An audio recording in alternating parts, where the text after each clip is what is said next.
Okay. And without further ado, I will have Luis and Josh. They should be joining us. Hello. Right. And Josh is here and Luis is here. Great to see you both. Luis, Hi, happy to see you, Raja. Thank you for the happy to invitation. see you. Right. So You're also one of my favorite people on the internet. yeah, So thank you. You're very and in the kind, world. right? So So thank you're very kind. you. Okay. So yep, then Luis and Josh, over to you. Go ahead and I will get out of your way. Fantastic. Yeah. Hello, thank Thanks you for very coming over. much. So happy to be here. Hi, Josh. Hey, Lewis, it's good to see you. Good to see you. We have all this Awesome. recurring chats and about AI and all things. So yeah, thanks everybody for being here. Thank you, Rajan and Data Science Dojo for the invitation. We're very happy with we had a great time attending the talks yesterday, and very excited about today. And always happy to be here with my friend Josh Starmer, who has an amazing YouTube channel called StatQuest, and two books called the StatQuest Illustrated Guide for AI and for Neural Networks, right? You got it. And Lewis, you've got a book too. Yes, Grokking Machine Learning. So I like the title of the session, Grokking Meets BAM. Very creative. I love it. Yeah, so I think today's going to be pretty free flow. We can take a lot of questions. We can talk a bit about agents. We can talk about LLMs. We like to talk about LLMs, reinforcement learning, everything. But we'd love to hear from the crowd. Where is the main place for questions? Is it going to be the YouTube one or the LinkedIn one? It is That's a it is question in for the Raja. Q&A, Luis. Can you see it or not? In the Q&A. Oh, in the Q&A. Okay, perfect. Yeah. And if you, I mean, I don't want to I photobomb here, also right? So but I will be here if you need me. I will be here. Oh no, please, I'd love to talk to you. Let me see, because I see a lot of questions on YouTube as well.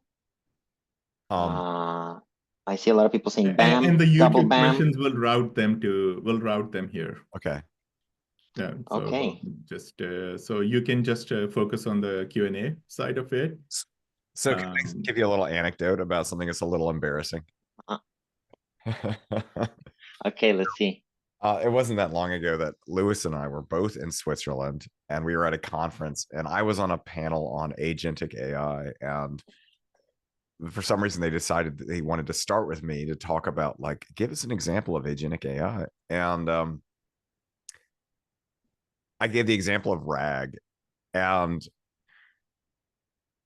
which I think is legit. It's like the most basic, most fundamental type of agentic AI. But as soon as I said that, this guy, I can't remember his name, he looks at me and he goes, "That is not agentic." And I felt so ashamed and embarrassed for the. I don't think I said anything, and for the rest of the panel discussion. But I think that's I mean, I'm going to be honest. Now that we're here, we're going to start with that. Is like, Lewis, is that agentic AI? Do you agree with me, or is this? Well, yeah, to me that's pretty agentic AI. Hey, good. I don't know. Was there a follow-up to the question you got, or was it just like that's it, or was there like this is what agentic? Because I would just ask them back. and immediately they went into like incredibly elaborate, super complicated agentic AIs, and those are very cool, and we can talk about those as well. But I thought, like, if anyone's seen my videos, you'd like to know that I try to use like the simplest example rather than the most complicated example, because it's easy to wrap my brain around a simple example and sometimes very hard for me to understand a really complicated one. And I feel like it's a great foundation. Like, if you can understand that, then it's a real small step to understanding the more complicated models. Yeah, exactly the same thing for me. I feel like I try to understand the most basic agent, and to me the most basic agent is RAG, right? Because it's the first time the LLM starts doing an extra thing that's not just talking. Like, it goes, oh, I'm gonna make one Google search. That's an agent, right? That's like doing stuff, right? Another one that I like is the calculator, right? Like, if you ask an LLM how much is 5 plus 7? Well, 5 plus 7 appears a lot in the internet. So like, I'm sure it can figure out from the words that it's 12. But if you say 5.1 through 3 plus 7 point, you can easily come up with an equation that no human has ever thought about if you put enough numbers on it, right? And a simple one. And I don't know if from just words and guessing the next word, an LLM can add. Maybe it can, but just from seeing words appearing next to the other word, I don't know if you can figure out the concept of addition. I feel like that's a perfect opportunity to hallucinate in a bad way. Oh, we can go. Yes. So instead of hallucinating an answer myself, I'm just gonna say, yeah, like I feel like the model will go crazy, right? So if it instead just opens the calculator, does the thing, and comes back with an answer, I don't think you can top that. Like I don't think we can have technology that makes that better, right? I think the answer is BAM. BAM, yes. The answer is you press the bottom of the calculator, bam, you get the answer. So a calculator is another agent, right? I feel like we can get more. So that's how I wrap my head around agents. And then I just imagine more stuff. But one thing I actually like to think of is, I think all of technology always makes the same entrance, or most of technology, at least, I don't know, the internet, like we were around when the internet started. Maybe not everybody here, but what was the internet first? The internet was information in, information out. You couldn't do anything with it. You would ask, like you would not ask, like you would just look at a page, read the information, maybe learn something and go do it, but it wouldn't do anything. And it would be, I would find it ridiculous if somebody tells me that I'm gonna make a bank transaction using the internet back when the internet, when it was Alta Vista, and when you would have to log in with the phone, and it made some noise and stuff. Like, you tell me I'm gonna make a bank transaction on that thing, I'd be like, I'm never putting my money there. But now it's common, right? Like now the internet is for talking and for doing. So it went from information in, information out to doing stuff, right? And then 10 years ago, AI started rising. It was predictive AI, right? And it was also information. Like, it would tell you, from this data set, I think the price of your house is that, or from this data set, this is spam or not. Like, it was just information. And then it started actually doing stuff, right? And the same thing happens with generative AI. You can't escape that, and you shouldn't, because it's very positive.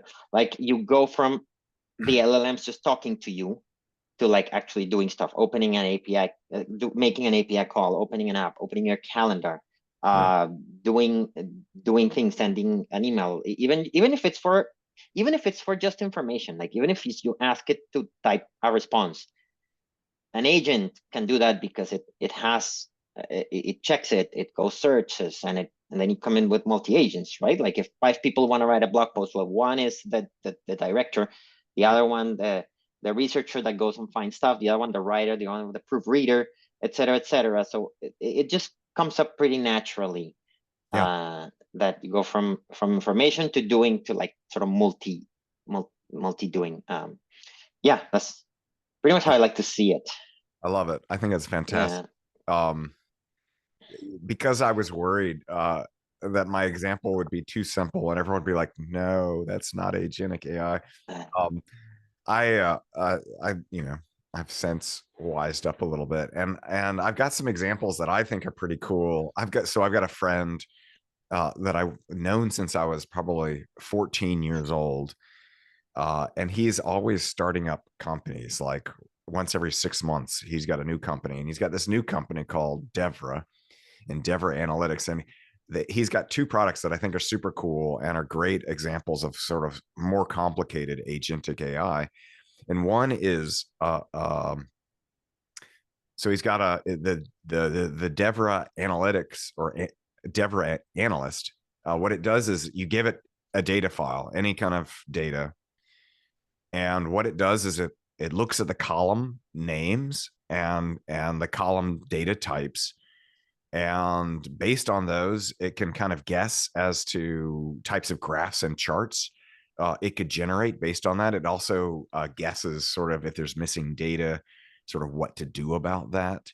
And it basically creates essentially a Jupyter notebook that is a full-fledged exploratory data analysis of that data set that kind of gets you started, right? It helps, reformat the data for you so that it's easier to digest. That's like back when I was doing data analysis all the time. I was like the bane of my existence because I learned all these cool algorithms for dealing with data, but 80% of the time, what I was doing is just reformatting data. And so this does that for you. And then it, generates some nice graphs and charts and summaries. And then what it does is it runs the whole notebook a couple of times to make sure it doesn't have any errors. And it does all that without you really even having to tell it what to do or even tell it where to start. It just starts poking around and trying things out for you. And I feel like that's sort of like, that to me is sort of what I like about that example is it's not stock trading, so it doesn't stress me out. I know a lot of people like to use agentic AI for like automatic stock trading, but that just freaks me out a little bit too much. I'm very, very, very conservative with my investing. But what I like about it is I can for me as a data analyst, I can see the merits of it. Like I can see like, oh, I would want to do that right now every day and never have to like reformat data for the rest of my life. That would be just that alone, that aspect of it alone, of just uploading a thing and having it automatically format it in some useful way, would be a game changer. And the fact that it generates a few graphs and charts on top of that is just sort of icing on the cake. Yeah. I mean, I think this enhances what I think. I think it's a healthy way to see AI in general, not just agents, which is like an assistant, right? Like a tool that you can use. Like I wouldn't make decisions, big decisions for me, like the stock you're saying or something like that. But I think I would, if you can use it as something that helps you do the stuff that helps you make yourself the decisions. I think that's sort of the perfect human machine hybrid. Yeah. Right. That's exactly. Yeah. I see some cool questions. All right, should we get them in order, or I don't know. Actually, I want this one that I think we're sort of starting. I think we can get to all of them. Tanu just says, what is a common myth about agentic AI you want to bust? I may say something. I think it's very similar to what we're talking about, right? Like I think a agentic AI is, people think it's gonna become AGI, right? And I still say no. It's a tool. It's just a more elaborate tool. I don't think we're close to something really mimicking a human. There are some very things of a human that are not that are far from an agent or from an LLM. Things like empathy, syntax, emotion. Those things are hard to mimic for making decisions. For talking, no, they can talk in an emotional way, but not for making decisions. So I think that would be a buzz. Actually, I just heard a funny sentence. It says LLMs hallucinate and agentics also hallucinate, but now with an agenda. I don't know if that's better or worse. But I would say that's a myth that I would bust. Yeah. So how do we just answer live here? Oh, okay, I click on answer live. Anything else you find interesting in the list of questions? Well,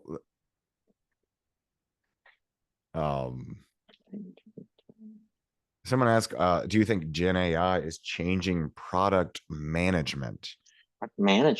And I'll be honest, I don't really know much about product management, but I would be surprised if it was not changing things, because most products these days, at least in my little small world, have some software component to it. And if there's anything that's been updated and turbocharged by Gen AI, it's also coding, right?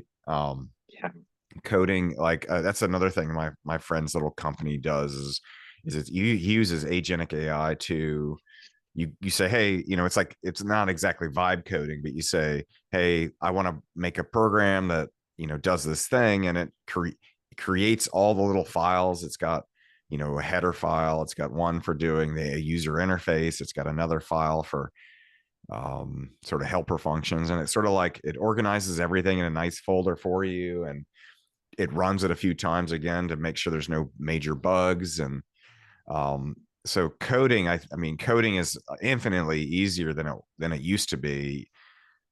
And even then it wasn't too bad because you could just Google everything and look at Stack Exchange. But now it's like, it's like having I mean, I think literally they trained it on Stack Exchange, and now it's like right in the, at the prompt, Stack Exchange is like being spewed out if you just hit tab enough times.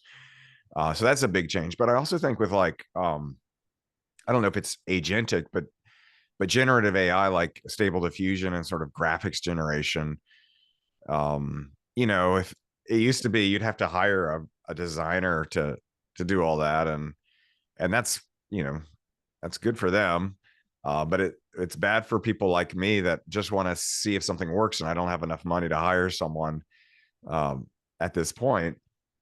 So if I want to come up with a company logo, or if I want to come up with a product logo or product name or something like that, it's just easy to kind of like come up with quick, rapid prototypes that I can at least get going with, rather than sort of going, here's my little, I'm not the best artist ever, but everything looks like Stat Squatch to me.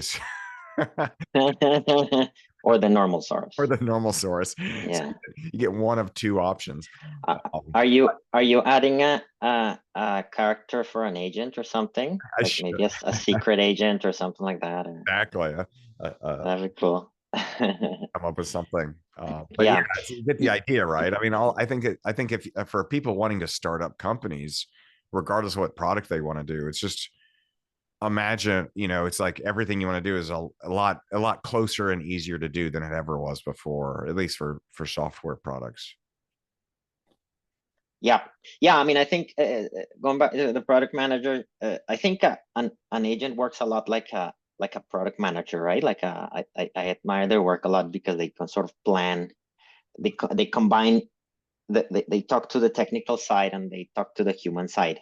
So this is a difficult task, but I think you can make a lot of tools for that. Maybe a lot of like simulation tools if you simulate, how it's gonna, how the team is gonna build the product or things like that. Like I feel like, I mean, there's a lot of tools for product managers that are pretty useful, and I think Agentic AI can do some really serious tools for a project manager. I don't think it'll replace it. Like I don't think it's gonna replace a lot of things, but I think it'll definitely impact it.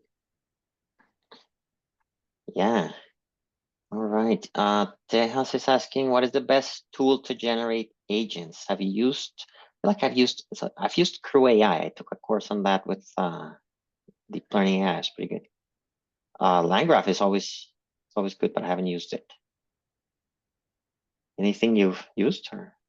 The only one I've used is LangChain, so I can't compare it to anything. Yeah. And the other reason why I use LangChain is I think that's what they used in oh god, not Louis Serrano, but No, that's me. I know. Yeah. But Jay Alamar's new book. Oh, Alamar. Yeah. Yes, I think he uses that a lot. Yeah, he uses LangChain. Anyways, all I can do is endorse that book. Oh, that book is amazing. LangChain while you're at it, but we should give a shout out to Jay's book. What is the name? It's by Jay Alamar and Martin Grotendorf. Let me look it up. Yeah. It's called Hands-on Large Language Models. Yeah, that's the best place to learn about this kind of stuff. Hands-on large language models, language understanding and generation. Yeah. Yeah, cool. Well, let's see another question. Anything else that helps me? One thing I think is kind of interesting is one of the questions is what are the biggest challenges when it comes to implementing agentic AI systems and business processes? I think one of the big challenges for anything agentic or anything AI these days is coming up with a really solid prompt, and all the sort of like the secret prompt stuff that you have underneath it you know, like where you're trying to direct the AI to do your bidding. That's the kind of, you know, I think that's something that kind of you have to fine tune like crazy to get the, it's like a, in some ways, I feel like large language models are like somewhat like random in how much or how little they will hallucinate, you know, and you can control it, but it's not like a, you know, it's not like normal coding, right? We don't just like change a variable here or there and all of a sudden the behavior is different. You have to come up with a prompt that Yeah. may not be effective for your goals. And I think to me that's kind of a severe, to me that would be super stressful because you kind of hoping your success rate will be high enough that that uh that you won't get in a lot of trouble. You know, the company won't get really mad at you. I mean, the goal isn't to be perfect. That's what I keep telling people. The goal is never to be perfect because nobody's perfect. The goal is just to do this better than it would be done the how you were doing it before. And but I think a lot of that is coming up with like a really elaborate, long, comprehensive prompt that kind of covers all the bases. And I think that's often easier said than done. Yeah. It requires a lot of iteration, not for just the agent, but the human as well. Like I think we're learning a lot about how these models operate and how to talk to them properly. Yeah. I also feel like another challenge that happens not just in agentic AI, but it's how much autonomy you want versus like how much power, right? Like you could create an agent that is completely deterministic. It's like if A do B, do this, do that, or you could, and it's limited, or you could just create something very like that changes that you know. So it can be much more powerful, but it can be like much more erratic. So I feel like that's a big change to decide how much freedom do you have for the agent to morph versus how deterministic you want it. Yeah. Um, yeah. Here's one. How much fine tuning LLM versus grounded RAG? Yeah, I feel like you need both. I mean, I feel like you need, so fine tuning. I like to see it as like muscle memory, right? Like I don't think it's. I think LLMs learn not the way we learn stuff, which is remember it, or the way a database, but more like getting used to stuff, right? The way we get used to doing it, like I write with the right hand, you know, and not with the left hand. I would need a lot of muscle memory to learn how to write with the left hand. That's learning muscle memory. It takes a while. Whereas if some fact changes, I in my head I change it immediately, right? Like, and so I feel like if we have a healthy balance between what's muscle memory for the LLM versus what's like database, like what's information stored in a database, then we know how much we need to do fine tuning and RAG. But I think a good system needs both things. Yeah. Right. Lewis, I love those analogies too. I think it's absolutely fantastic. Thank you. But yeah, but what Lewis was saying, if it's factual information and it could change, and you want to be able to pivot on that change, you want that to be in the RAG database. But if it's general tone, if you want if you want your LLM to have a certain style, a certain, you know, behavior and a certain sort of like pattern to how it behaves, that's all in the fine tuning. Yep. So, absolutely. it sort of depends on what you want to control and how much you need to control it. It could be off the shelf. You're 95% satisfied with the general behavior. And really all you need to do is swap in the facts and have those ready in a RAG database. But oftentimes, like, you know, if it's like customer support or something, you might want to get something that's more specifically fine-tuned already in that direction. And I think you can do that too. Like you don't have to do all that yourself, right? You can find the, you know, download LLMs that have already been fine-tuned in a certain vein and just start with those. And so you can, even though all you do is RAG, it's, you know, there's been the fine-tuning sort of already in there. Yeah, I feel like LLMs definitely need a lot of fine tuning just to get the product out, right? Yeah. Like just originally, like you need a lot of like to teach it how to do basic things like question answering. Those things are not learned by just reading all the internet and trying to guess the next word, right? So a lot of fine tuning comes in. Then you can also do fine tuning with your own data, right? So yeah. Oh, here's something. Sandy says, what's the difference between agentic AI, robotization, and robotic process automation? So correct me, and also Raja, feel free to chip in. I think robotization is just when like the robot moves and does stuff, right? Like that's the only one there that's with objects that move. The other two are more like in the computer. And I think RPA is probably more deterministic, right? It's more like you give the agent the instructions, does this, does that, and an agentic AI is kind of like injecting that with LLMs. So you would have steps would have an LLM that actually doesn't do something deterministic, right? A function that says if A do B versus take this prompt and see what the LLM comes up with, and it's very likely it'll give you the right thing, but it can be very it can be very chaotic. So that's why one of the challenges of it, right, that we're talking. Yeah, I'm glad you answered that one. There's no way I Yeah. could have answered that. So I feel like there's so many like production questions, and we're both educators. I know. So if people want to keep in mind, we talk more in high level. No. Yeah. What do you think about the rise of AI behaving badly, like blackmailing people and refusing to turn off? Question by Brian. I think it's interesting. That's always an interesting question. Yeah.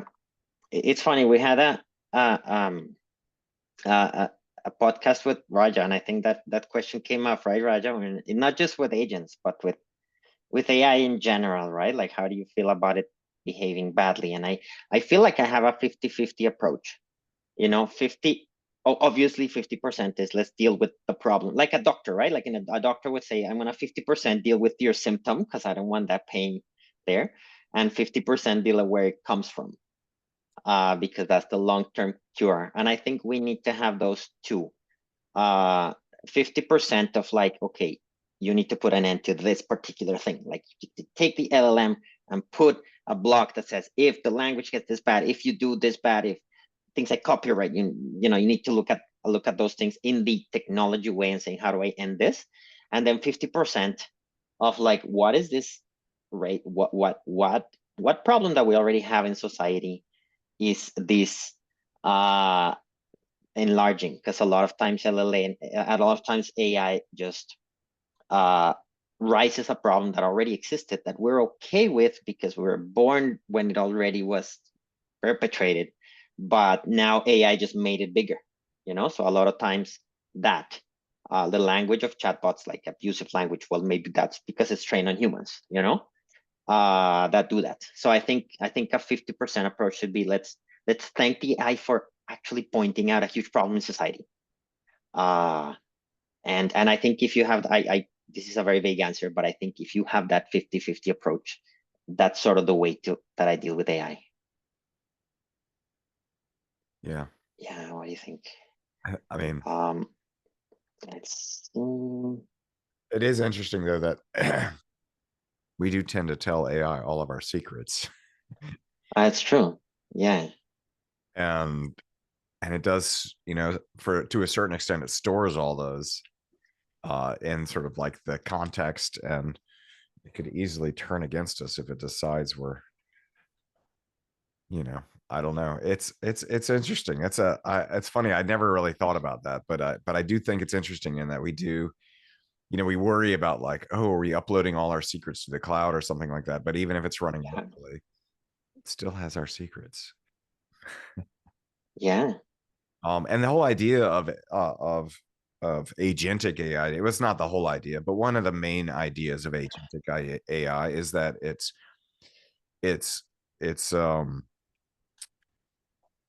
sort of forward acting. You don't just have to tell it what to do, but it sort of like anticipates what needs to be done and does that.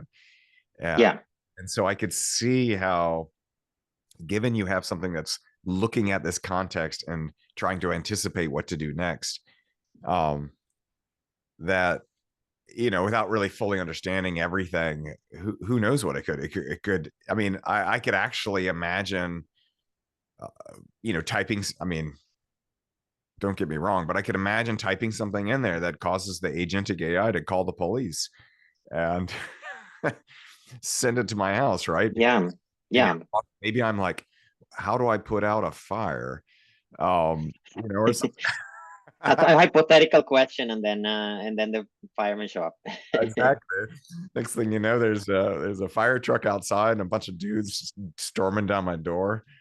I could actually see that happening, and from there you can kind of imagine, that's like a nice, friendly, oh, good, we put out a fire in the kitchen. That's a helpful thing, but you could imagine people abusing that as well once you get power. So it's very interesting to think about. I like that question because that's I'm going to be thinking about that one for a long time. Yeah. No, I'm definitely torn about, like, I think it's concerning that like all the information is there, and yeah, there's definitely a trade-off between privacy and safety that needs to be addressed. This is putting in jeopardy. Yeah. I see a couple Yeah. of questions talking about Some good questions. One is like how to use AI in highly regulated environments like banking. In someone says compliance industry or anything that's like, so we got a couple of questions where people are asking about areas that are, like, for example, banking, financial transactions, you want those to be traceable and deterministic. I'm just reading from the question. Yeah. And so what is the role of AI in those situations? And I believe it still has a place where, how Lewis and I were talking at the very beginning, one very cool thing about AI, and especially agentic AI, is that it can act as an assistant, right? As someone that helps you do things rather than making all of these decisions for you. It can just help you make those decisions. It can try to present the data. Like I was saying early on, we can, generate some summarizations of the data, generate some graphs and charts. But ultimately, you have the responsibility landing on the sort of the management, and the management being the person who's part of that loop. And so I can see it being very useful in those contexts, but I can also see it sort of being used only up to a point where, and then someone has to say yes or no, or make some decision that they then will have to take responsibility for. And I can see it used in that context, even in highly regulated areas. Yeah. I think some places are just more risky than others, right? Like if you want to try something in, I don't know, in a recommendation system, you can go nuts because it can, if you look at a recommendation and it's a bad one, the world doesn't end, right? But in a bank or in a healthcare or something, it's much more risky. So many times those industries take a little longer in adapting. But I think people saw several times, like if you take too long to adapt to the internet or to regular AI or to digitalization or anything, you pay the price. So I think many industries are at least saying, okay, when I hear a buzzword, I will listen. And so I think that's lucky for something like agentic AI, because if you can't ignore it by now, but yeah, I mean, I think you can experiment in other fields. Like I think by the time AI got to, say, the banks or something, it was already tried by a lot of other companies. So I think with agents, you start being more adventurous if you are in a field that is allowed to be more adventurous, and then it propagates to other places. Yeah. I see a question by Raghunath. Do you folks see lesser need for coders versus agentic AI platforms to get better for coding? So can I take a stab at that one? Yeah. Coding in some ways is definitely a lot easier than it used to be. One of the use cases I use it for is I grew up learning older languages, shall we say, and I'm not an expert at Python. What I've discovered is I can write the code in whatever language I want, and then I can say, make this in Python. And it actually does a really good job at that, translating code. And that's, you know, in some respects, that makes me a much more powerful, versatile coder. And I can now code in basically any language.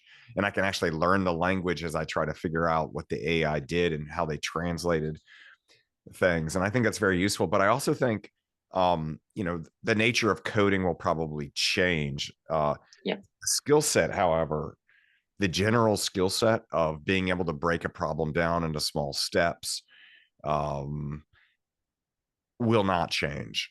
I think, you know, that's forever what we have to do is we have to, and even with large language models and agentic AI, we have to come up with ways to take complicated problems and break them into small steps. And you know, sometimes, you know, the AI might be able to speed that up, but forever, I think that's something that the sort of coding mentality will always be useful for.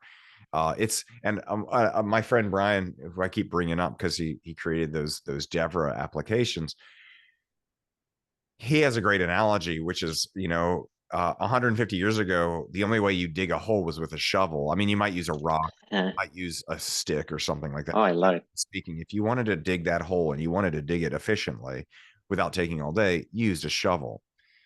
And then along came the steam shovel, right? And that was awesome, right? And you could either keep working on your shovel or you could learn how to drive a steam shovel. And if you learned how to drive a steam shovel, you were, you know, you probably got paid a little bit more, and you know, and you had a skill that probably got you around more. And so that's something that we need to adapt to, but also at the same time, because even though the steam shovel showed up, it didn't mean that we no longer needed construction workers, right? We're still building cities. We're just building larger, more complicated cities. We've got skyscrapers now. Instead of just maxing out at 3 stories like we used to, we can go up however many, because we've got people doing new things with new techniques that they didn't have 150 years ago. And I feel like that's where it's headed to today, where all of a sudden we've got this steam shovel and everyone's like kind of a little freaked out, right? Because that steam shovel looks like it's going to replace all these construction workers. But I think that the result is actually going to be the opposite. I think there's going to be even more demand for people that have that mindset of how to code and how to solve these big problems and how to piece things together.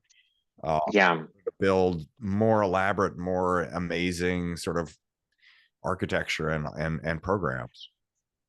Yeah, I love that analogy. I love that shovel analogy, because it shows that, like at the end of the day, what's human is not the act of digging the hole, but for example, like knowing where to dig the hole. Like that, you can come up with the best shovel in the world, like the most technological, but a decision like where to dig, like that's much more high level, you know? And I feel the exact same thing about coding, and I do a lot of coding with Copilot. And I think the syntax gets simpler, and I welcome that. You know, it started with punch cards and then assembly, and then C++ and then Python, and now it's just English. But the concepts are the same. I mean, I don't think that if you're writing code on punch cards or in Copilot, like the high level ideas and the algorithms and the code thinking does not change at all. Like that's the same. The syntax gets easier. Like you're speaking in an easier language, right? And then more people are able to do it. There's always going to be someone writing assembly, right? There's always going to be people writing Python and C++. What I do welcome is that many people who are not who are not good at the syntax but can think logically and know about solutions to other problems outside of AI and in the real world are now able to code and build solutions, whether it's a web page or an app or something, I do welcome that. I do welcome the fact that, but no, we're not going to run out of coders. But I think the coders are going to be more the ones that, code the actual LLM, the ones that are doing where the rubber meets the road, and just more people are going to be able to use it, Exactly. Like now, a lot of people use computers. There was a time where only the experts would be able to use a computer, so I think coding is going to be like that. So Yeah. we have another question that is very near and dear to my heart. Okay, let's hear it. Mind if we skip around a little bit? I'm all over the place. Yeah. Okay, so the question is, how do you detect hallucinations or measure accuracy? And That's hard. I could actually give a whole presentation on this. Nice. We could go for another hour on just this one question. I have some theories. There's actually a lot of active research in this area. One, and I actually don't know the details of this, but I talked to some other people and they said, oh yeah. With LLMs, you can actually see it in the attention matrices. You can kind of see where it's going to hallucinate based on the attention. And I actually don't know the details of that, so I actually don't understand it. But all I'm bringing that up is you can do some research and you'll find out some cool ways. But I've got my own sort of like simple, easy way to do this. One example is RAG. So when we use RAG, we take a document, we make it into chunks, or a bunch of documents, make them into chunks, and we create a vector database based on those chunks. And essentially what that means is, in some super high dimensional space, we've got these chunks all over the place, right? Mapped out somehow, right? And when you come along with your prompt, the LLM, what it does is goes, well, this prompt, what chunks is it closest to? Is it close to this chunk over here? Is it down to this chunk? And if it's closer to this chunk, then I'm gonna pull that out, and we're gonna use that as part of our answer, as part of this RAG implementation. Well, one thing we can do is we can actually measure the distances. I mean, we go, this chunk is closer to this prompt than this other chunk, but we have those distances. We've already done the hard work. We can just look at them and we can go, hey, our prompt and this chunk are very close to each other. Their cosine similarity, or whatever metric we're using, we can say they're very close to each other. So I've actually got pretty high confidence that this chunk is going to actually relate to the prompt.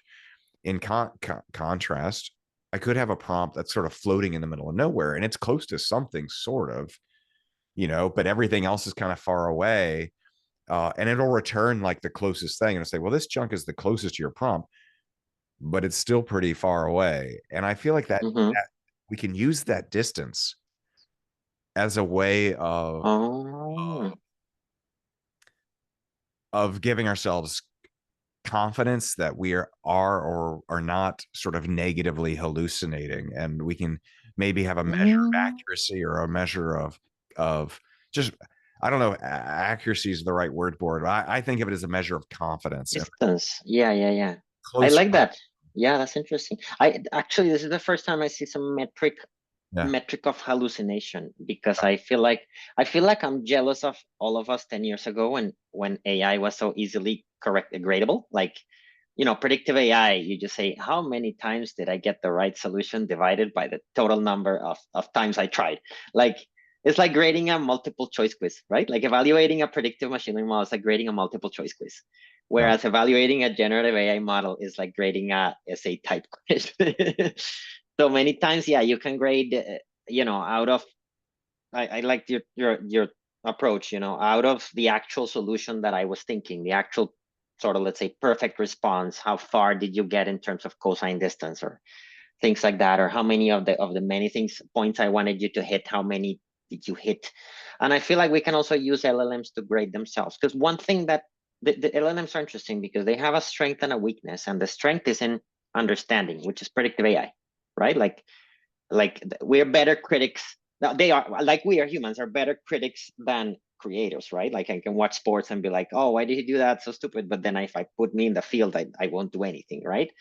So LLMs are a lot like that. Creating is hard for them because they just one word at a time. Yeah. Whereas if they evaluating something, they can look back and see the kilometers behind.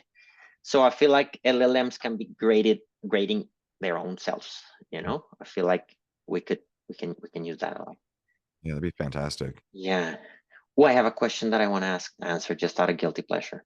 Sagar says, will quantum computing bring more autonomy to agentic AI and get us close to mimicking humans? How far are we from achieving that?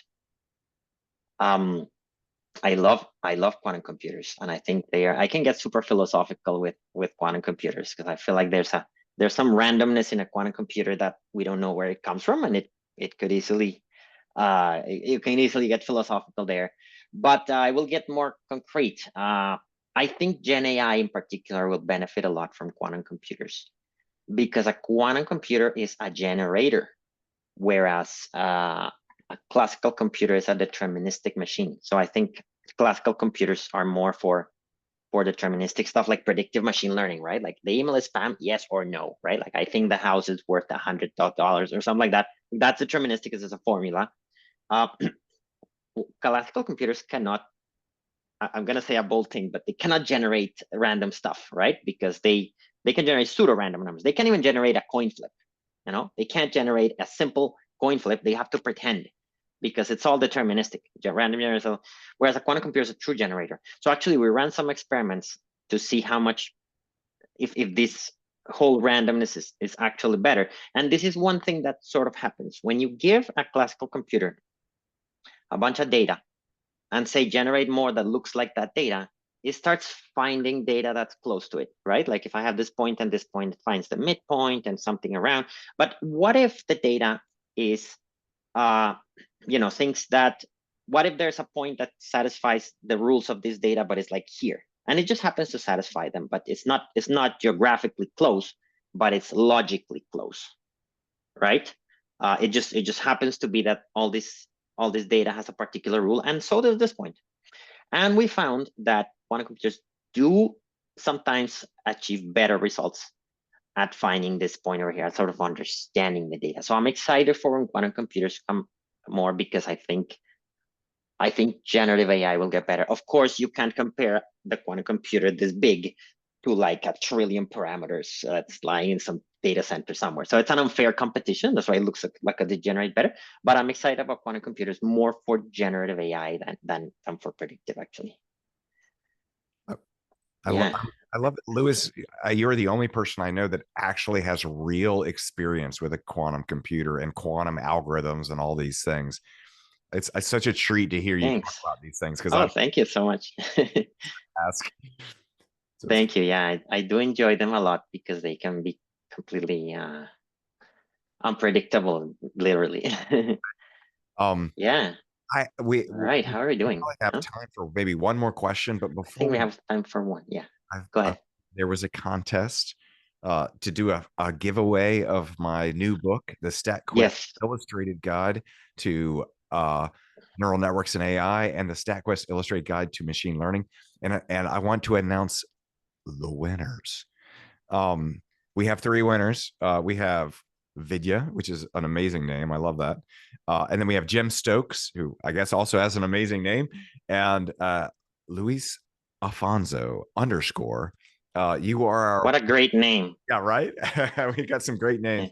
Anyways, thank you very much for participating. I hope you guys enjoy those books. If you do, please post about it on social media or like LinkedIn or something like that. Oh, it's always nice to hear that people are enjoying the books. So thank you. Wow, that's awesome. Congratulations to the winners. Is Nabiha here, by the way? Because I think we also had a contest for Grokking Machine Learning, but I actually don't know the winners. Yes, we do. Raja, are you there? Let me Oh, check. please, So can Raja? Yeah, I'm so sorry. Exactly. I'm behind. Yes. Yeah. And we'll just we'll inform you maybe in a few seconds. Let me check with the team. Okay, perfect. So which book is it, Josh? The neural networks book or the AI? I think they gave away both of them, Yeah. the machine learning and the Oh, AI books. that's awesome. That's super exciting. Yeah. Okay, the team is saying that they are already in chat. And during the Fireside, Grokking Machine Learning is price these winners are. Okay. Okay. And let me see. And you guys can continue. Just give me one moment and I will get back. Okay, Question. sounds good. Someone asked, Thank you. did we think AI would destroy the middle class job market? I don't think so. I just think it'll change, just like, you know, with the construction worker thing. It's just because we have steam shovels and power drills doesn't mean we don't need construction workers anymore. In fact, there's a shortage, at least in the United States. Yeah, It's just we I think build more complicated things, and I think AI is going to just let us do that, and it's going to let all kinds of people do that. Not just, we talked about the context of coding, but I think all kinds of jobs will be transformed, just as coding has been transformed. But it's not like the job itself is going to go away. yeah, some jobs will disappear, but others will appear, right? With the internet, a lot of jobs left and a lot of jobs started, right? Like full stack. But yeah, I mean, I think that's more of a society. Luis, sorry to interrupt, right? Yeah. So Oh, I think you need to check your chat. So the three Oh, names have been the sent to chat. you already. I'm so sorry. I can't see the chat. I Yeah, have to so close the Q&A. Oh, there's the chat. Oh my God. I'm so sorry. I missed it. Okay. I have the winners. So excited. So the winners are Vinay Kashyap. This is a whole login. Shiraz Sarwar and Tushar. And I don't know the last name, but hooray. yeah. Congratulations, everybody. It's fantastic. Yeah, so excited. And should we wrap up? It's almost, we've got, Yeah, I think less than we're 6 good to wrap up. minutes to go. So here, I've got a little something. Oh, the ukulele. Love it. Thank you, Data Science Dojo, for having me and Lewis sit here and talk and answer questions and give away books, because that's so cool. Hooray! Hooray. Hooray! Well, thank you everyone for your great questions. Congratulations to the winners of the books. Thank you, Raja, for the invitation and for such a wonderful conference. No, thank you so much, Luis and Josh. Definitely. We'll see you soon in some of the other events. Yeah, looking forward to it. Perfect. Likewise. Thank you so much. Thank you so much. Have Bye. a great day. Thank you. Bye-bye. Okay, so we are going to take a break from the next session starts at 10:10 a.m. My time, Seattle time, Pacific time.